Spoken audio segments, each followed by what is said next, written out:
Hello everyone. For this tutorial, I'm using this free-form shape Malachite cabochon. You can also use other stones with different shapes and thickness. For example, this one is an opal doublet with a thickness of around 3 millimeters. I used a Goldfield 21 gauge half hard for this base wire and 24 gauge half hard for the weaving. Ideally, it's best to use dead soft for the weaving wire, but I've run out of dead soft wire, so half hard can also be used. This abalone shell is only around 2 millimeters thick and a free-form shape as well. This beautifully patterned Malachite cabochon is around 8 millimeters thick. I used a 26 gauge copper wire, dead soft, for the weaving and a 16 gauge for the base wires.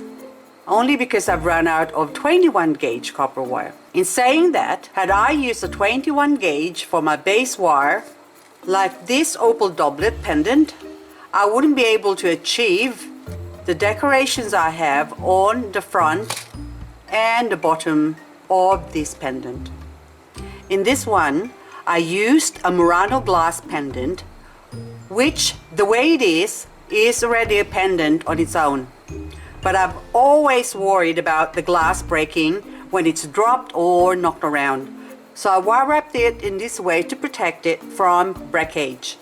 I love the unusual shape or curving from the front and sides, which is quite challenging to wrap as I have to follow the contour of the glass pendant. But the result is quite exquisite. The 16 gauge wire decoration on the front and the color of the copper wire itself just added that extra warmth and fullness to the overall look of this pendant. To start off, let's find out how much base wire I'll need. I'll take the measurement of the stone by going around.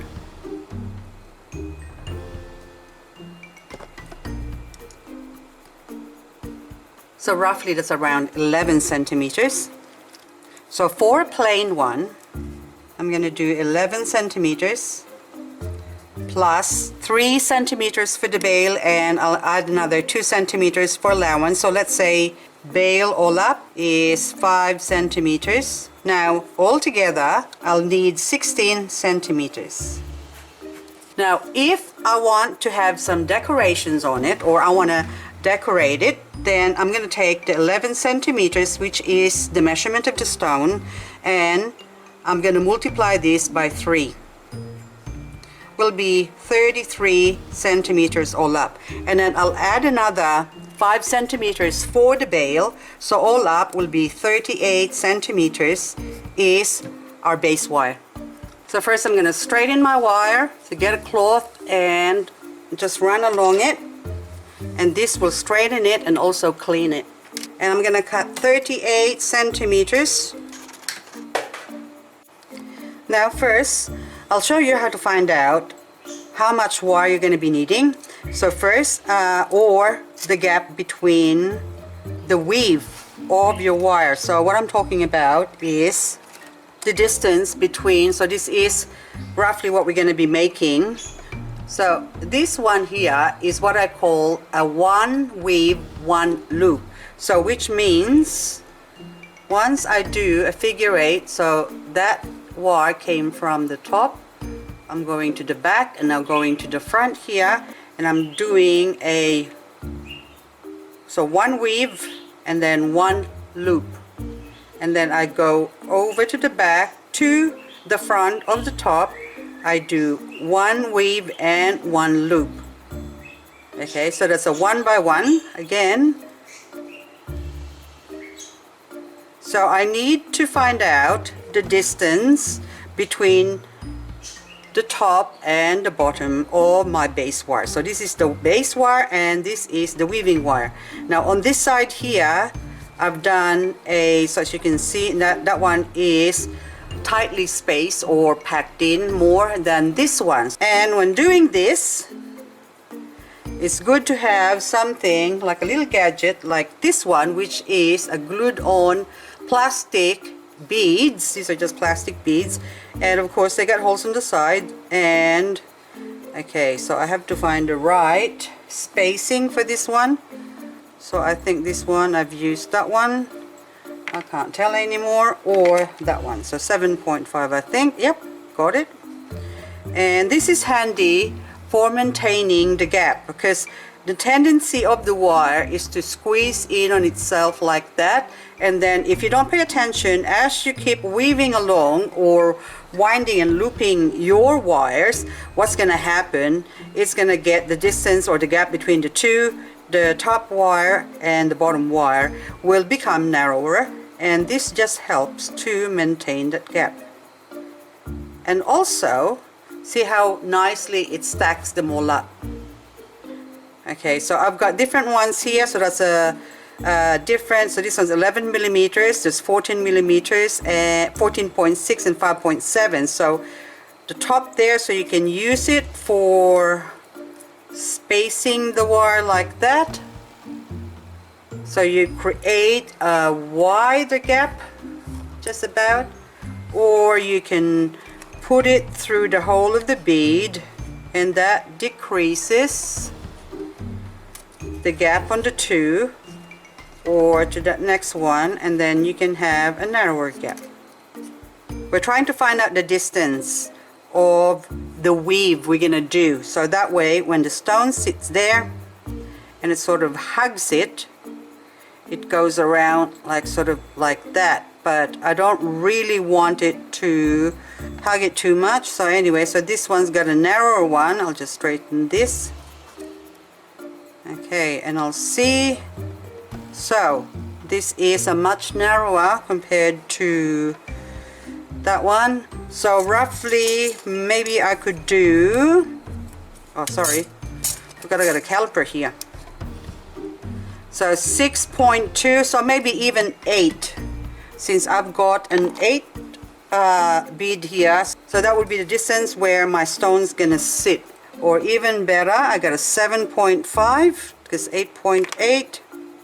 So we'll see how the stone will sit there.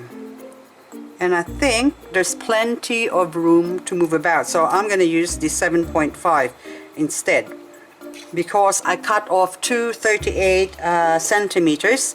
So 19 centimeters is the center of my wire. So this stone measures 11 centimeters. So I have to go back 5.5. That will be the start of the stone, and 11, that should be the end. But we can just always check that anyway as we go along. But first of all, I just want to go to the mark here. I'm going to put that there and put this one here. And I'm going to put a masking tape on this side.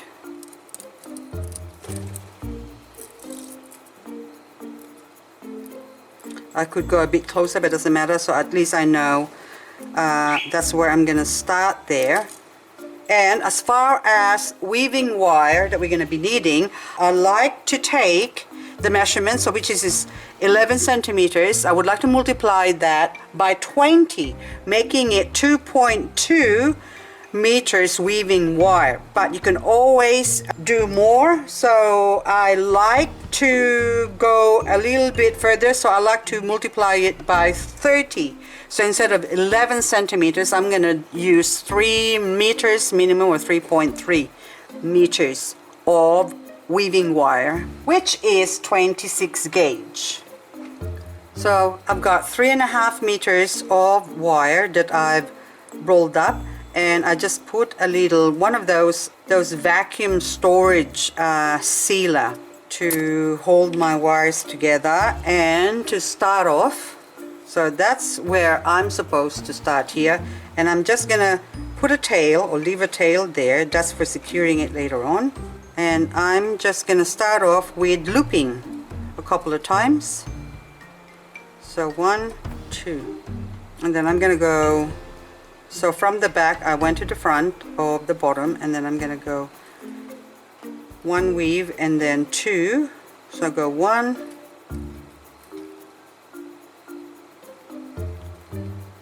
2, and then I'm gonna go to the top and do another 2.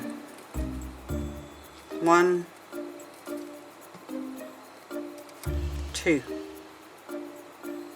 And I'm going to go to the back again and go crisscross, so essentially doing a figure 8 and going to the bottom. So 1 weave, 1. So again, you can see, so 1, 2 loops. Now if you notice, my wire is going down again, it's closing in on itself, so this is where this one is handy. So if I just insert it there and then run it along, and then that still maintains it.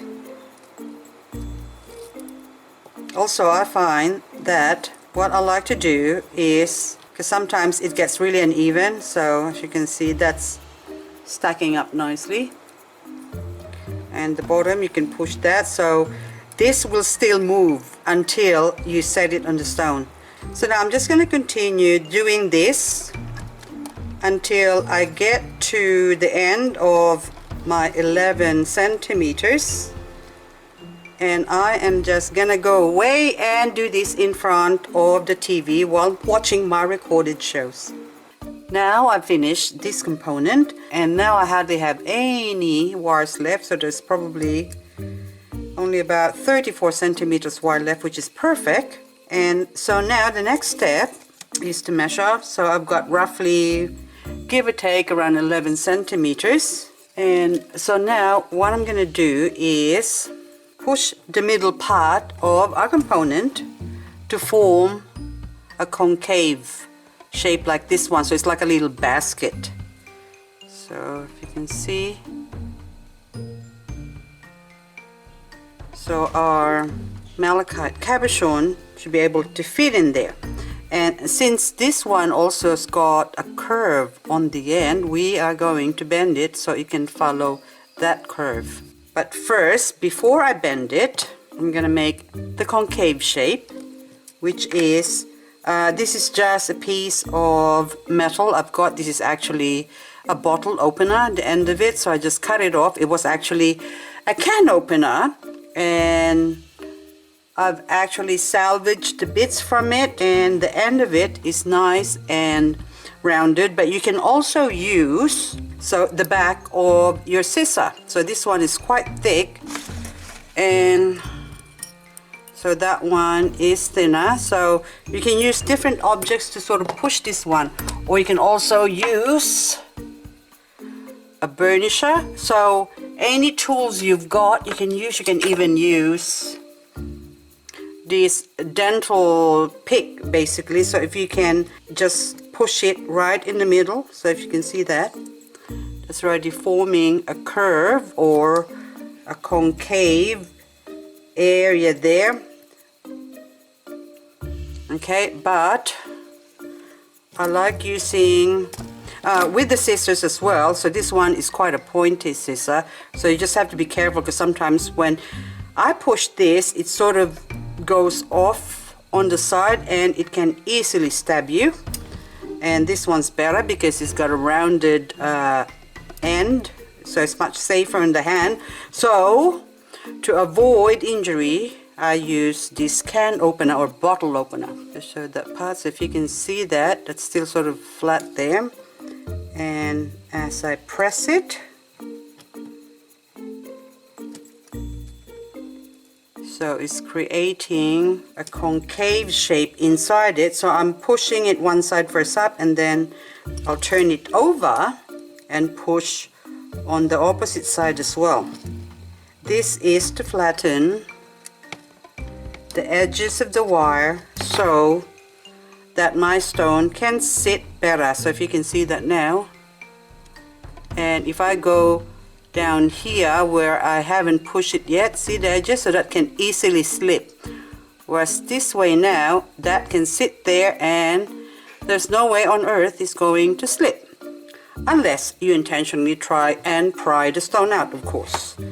So now, just going to go along and press, continue pressing this. And as I push it, it's starting to form a curve of its own. And then I'm going to go on the opposite side.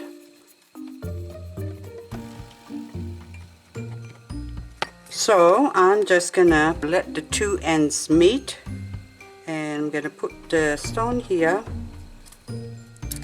So now it's got a snug fit on this side. So I'm gonna put a masking tape just so as to stop this from moving around.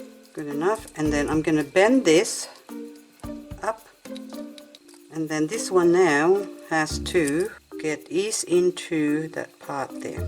You can see that I have a little bit too much wires in there, so I can easily take this off or remove that, but it's better to have something to remove than not having enough. Now on the opposite side I need to take off a couple as well.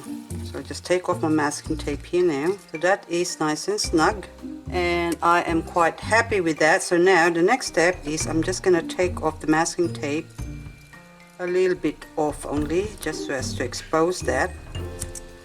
So if I wanted that to be sort of the center, okay, I'm going to put it sort of that way, and my bale will have to sit somewhere in the center here going up. But I like the idea of having that on the side like that. So I'm going to secure the two together. So, but this one, I want to straighten my wire first. And to do that, I'm going to take my dental pick and I'm going to insert the wire onto the bottom here and just slowly straighten it. And voila, now your wire, or my wire, is straightened. So if I do it another or once more, then there you go. Now nice and straight. Because if you just try and pull that with your pliers, even the plastic coated one, it will damage the wire. And this wire actually I'm using is has got some coating in it. Okay, so this one as well, I'll do the same. And even if you just do it like that, there you go, nice and straight now. So now we're going to continue with our pendant. And so now this wire now is perfect for wrapping up the bale, or we're going to make the bale first. So now the two on the back should go together, and the two on the front should go together as well. So I'm going to cross this over on the other side, do a couple of loops, so make it nice and tight. But since those two is going to meet up, or I want them to meet up, so I'm just going to take this on the end here, and I'm just going to bend it away, and then that way they can meet up. I'm going to put a couple of loops to secure this. So one, going around, two, and I'm going to go on the opposite side and do a couple of loops again. So one, two. Okay, so I can take off my masking tape now, and you can see that that is nice and snug. So now I'm gonna take the front here, or the opposite side, because I don't know which one's the front and the back here, because they both look good. Again, we'll do the same. So I'll just take that there, and then right to the edge of that, okay, I'm gonna do a bend. I'm gonna just bend it a little bit. Okay, and then this one, just gonna bend it towards here and flick it up, just so they can say hello to each other. And this one now I'm gonna wrap up, so it's coming from the back. I'm gonna go to the front and loop it up and just secure it. So a couple of times. I go to the opposite side, do a couple of times as well. Okay, so now my pendant is secure, and that will never ever fall out. Okay, so once you get to this stage, you can easily finish that off and make the bale. So say for argument's sake, I can just, so this one's, I've got 6, let's pretend I haven't got those ones there. So you can either weave the 4 together, or you could just easily arrange the four so we're in, so that one sort of stack up against each other. You can just split it up and bend it. Get your bale forming gadget and basically make a bale. Or what I want to do, this one is make life a bit more difficult for myself, and I want to complicate things and make it prettier. So I really like the design of this bale here, so I'm going to do the same. So the longer one I'm going to move to the front, and this one now I'm going to put this at the back and just finish it off. Finish it off, I'm going to insert it from the front to the back. And I'm going to insert it here just so it's nice and neat and also secure. And I'm going to wound it up to the center. So now I've got a center wire there. So I'm just going to loop up a couple of times, or wrap it up a couple of times. So 1, 2. Okay, and then now trim it. And it's really difficult to get in there because you can use your pliers and sort of pull it. Well, you could use that, but also another one I find is nail clippers like this.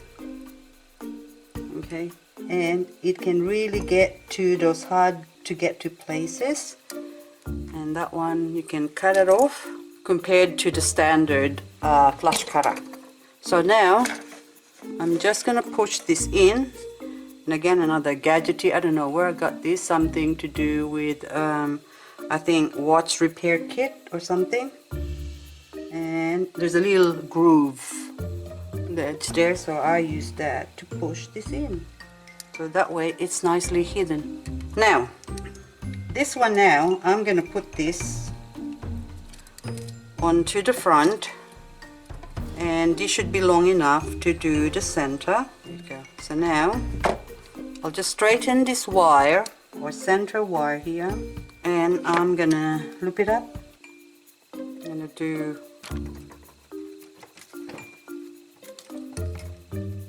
one,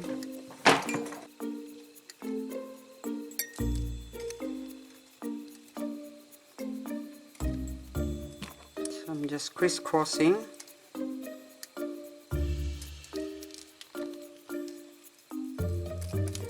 So essentially I'm doing a figure 8, so this is no loops, it's just basically weaving.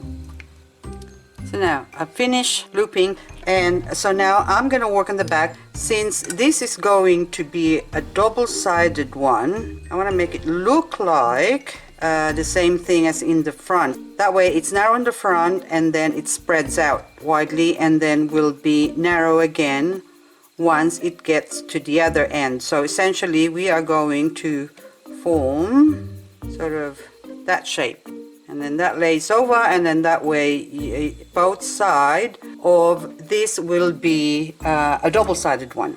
So I'm gonna get another length of wire.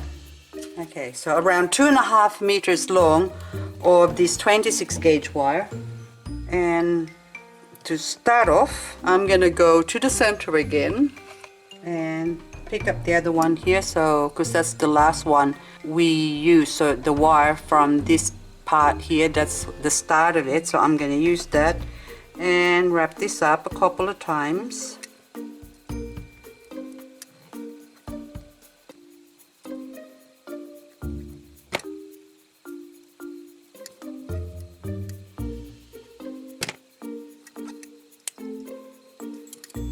Okay, so I'm going to leave that tail there, don't cut it off, because if you cut it off and you pull at the front here, the whole wire might fall off.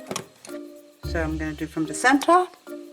So I'm going to even out first, because or else I'm going to have a gap on the other side there. So okay, we'll do crisscross first a couple of times. Okay, 1, 2, 1, 2, and 1, 2. Now I'm gonna start my 3.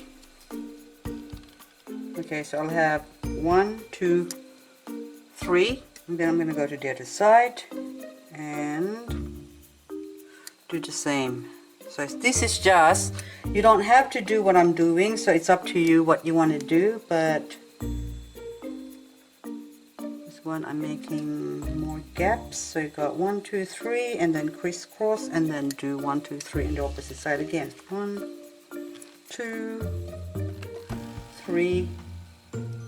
Okay.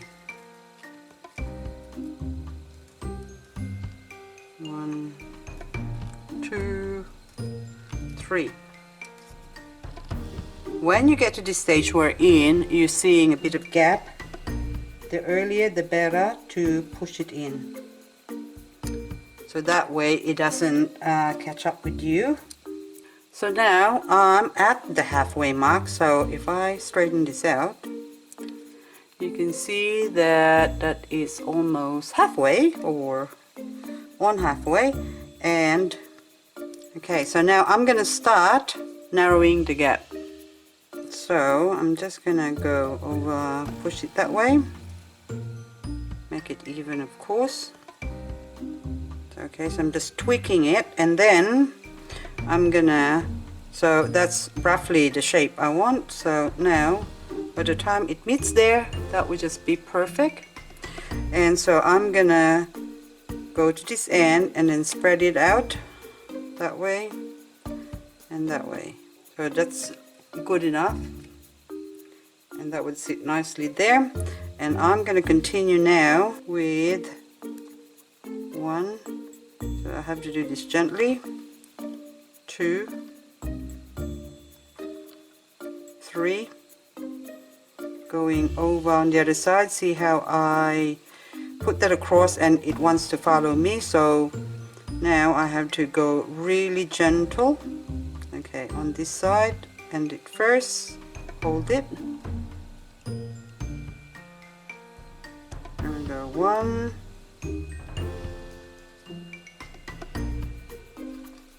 2,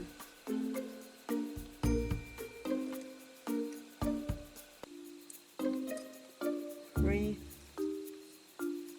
Okay, now I'm going to go to the other side, and with my index finger and my thumb I'm going to hold that just so it doesn't separate. And then got 1, 2, 3.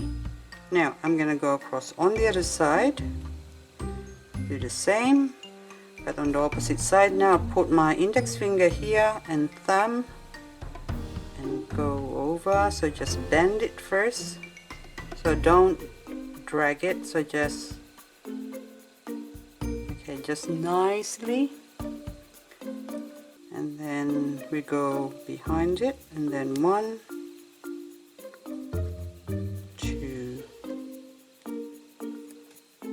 3. Okay, now I'm going to go on the opposite side and do the same. So I'll just hold on to that, go to the opposite side and bend, and 1, bend first, go loop and pull, 2, and 3. Now I'm going to go on the other side, hold this again and do the same. So I'll just continue this until I get to this part. So now I've gotten to that stage there. So if I continue doing the 3 loops, what's going to happen, there's going to be a gap. So what I'm going to do now is just crisscross like in the front here. So I'm just going to do 1 crossover, or just do a figure 8.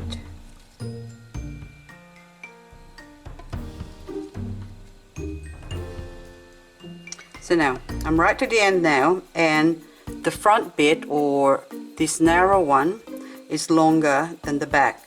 So I need that to be longer, because once I bend it, oh, by the way, before I continue, I'll just cut off this excess here, or else we're going to forget about it and it's going to be hard to get to later on. So now I'm going to close it off, and then with this one we're going to shape our bale. So I'm going to move that one to the front and slowly bend it.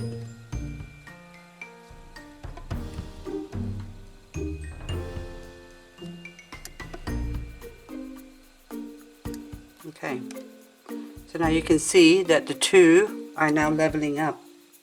So now this part now, which came from the outside one, I'm just going to make sure that two of them are level.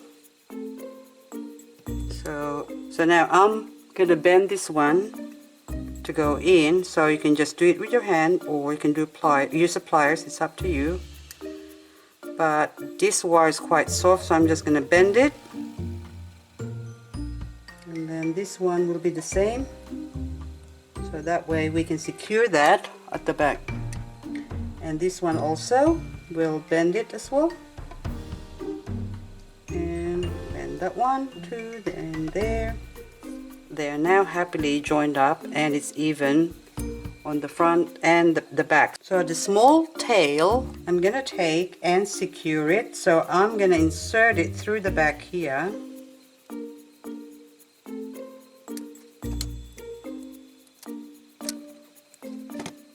There's a tiny little gap on the side there, so I could use that to anchor this off and fill up that gap there.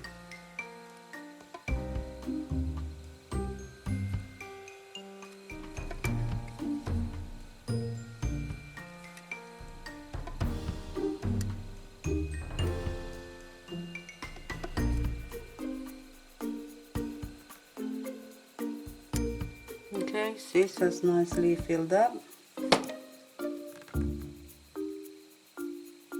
So now I'm just going to hook this up to the back there and secure it.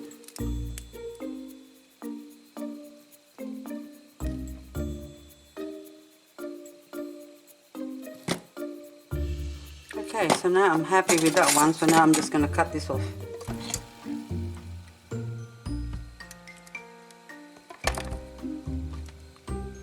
And tuck it in.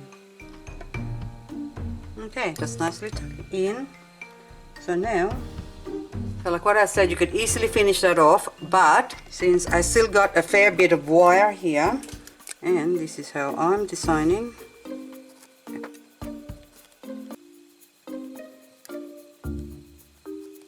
Okay, so essentially that is my stone, and of course we want to even it out to this side. That's not very even, but anyway, you get the idea anyway. So far that's what it looks like, and I have this part now to sort of fill up. So instead of having those wires there, I'm going to flick them over to the other side. And so now I've decided what design I want to make. So I'll take the 26 gauge wire from the back, and I am going to go to the front here, I mean to this part here where there's more wires exposed. So I'm just gonna continue weaving in here first. Instead of showing you exactly how I weave this part here and put it together, I thought I'd just talk to you about how I've done it. So after I've weaved about 5 of these,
all I did is from the side there, so pretend that that is similar to the edge there, and all I did is turn it or bend it and form a circle.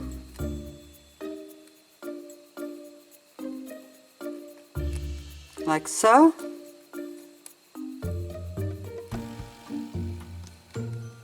To create the swirl or the circle around here, and of course you gotta bend it more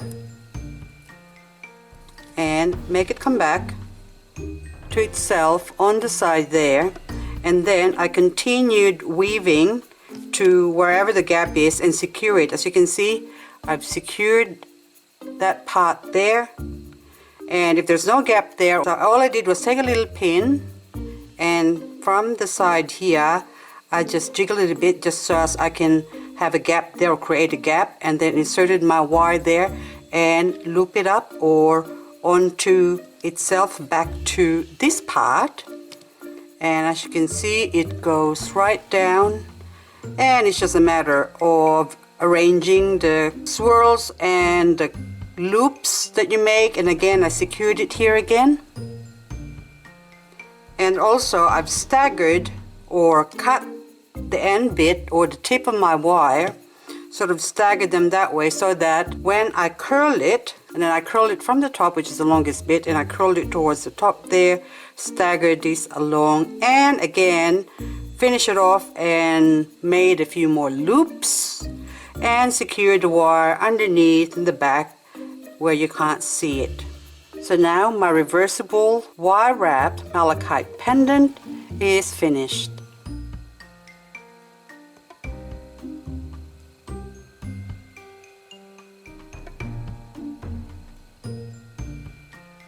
Thank you for watching and have fun wire wrapping.